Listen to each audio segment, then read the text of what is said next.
Oui, vous êtes à l'hôpital. Mais vous n'y êtes pas pour visiter des malades. Vous y êtes pour découvrir un homme. Celui que tous appellent familièrement le patron. Il doit être content, le patron. 3 cas, 3 guérisons. Je vois d'ici les articles dans la presse médicale. Une révolution dans la chirurgie du rein par le procédé du professeur Delage. Il est étonnant, le patron, hein? Je le trouve merveilleux. Ça se voit. Ça se voit même trop. Ben dis donc, Louise, t'en fais les frais pour le patron. Eh bien, et toi, ton joli boléro, c'est pour le pape. Le patron finira sûrement par y arriver à l'académie. Après, qu'est-ce qu'il y a au-dessus? Un cercueil au Panthéon. Je suis devenu une drôle de vedette. On m'appelait le deuxième cas du professeur Delage. Tenez, le voilà, le professeur Delage. Dans les soins post-opératoires, évitez l'hypertension. Il s'agit à la salle numéro 2, M. Lamy va faire son estomac. Oui, ce grand patron, c'est Pierre Freinet. Vous le redouterez, vous l'admirerez, puis vous l'aimerez, dans sa grandeur comme dans ses faiblesses. Je viens de greffer mon 4e rein par voie antérieure. Monsieur le 5 hommes.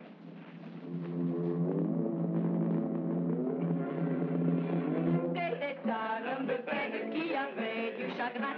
Vous rirez, vous serez ému en participant à la vie des jeunes étudiants en médecine, tous influencés et dominés par leur patron. Demandez la main d'une jeune fille. Et surtout, jusqu'à l'internat, pas question de mariage.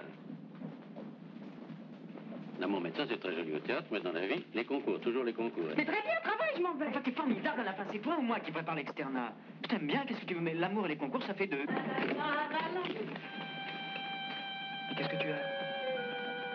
Je peux même pas concevoir que parmi vous, vous qui plus tard pourrez dire avoir été mes élèves, il s'en trouve un seul capable d'une erreur aussi monstrueuse. Vous, 10 formes de fracture du tibia?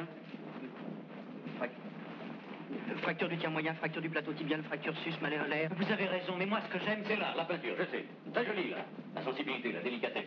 Seulement, si depuis des siècles, il ne s'était pas trouvé des hommes pour aller regarder d'un peu près ce qui se passe dans le corps humain, et s'y enduire les doigts dans le sang, et tripoter les boyaux, et s'exprimer sans nausée sur des cadavres dans les salles de dissection, eh bien, nous en serions encore aux incantations des sorciers de la préhistoire et aux herbes magiques des guérisseurs. Tu es terrible, Louis, tu es sans faiblesse. D'ailleurs, ça, ta faiblesse de n'en avoir aucune.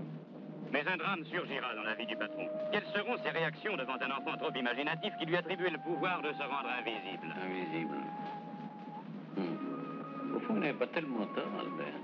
Depuis 20 ans, qu'est-ce que j'ai été pour toi, Florence? Non seulement invisible, mais aveugle par-dessus le marché. Pour ce qui est de l'homme invisible, tu repenseras. C'est dommage, ça m'aurait bien plu. Et là? Mais justement, n'est-ce pas? J'ai lu dans les journaux qu'au début, on ne sent rien. Puis quand on s'en aperçoit, c'est trop tard. Allons, excusez-moi. Et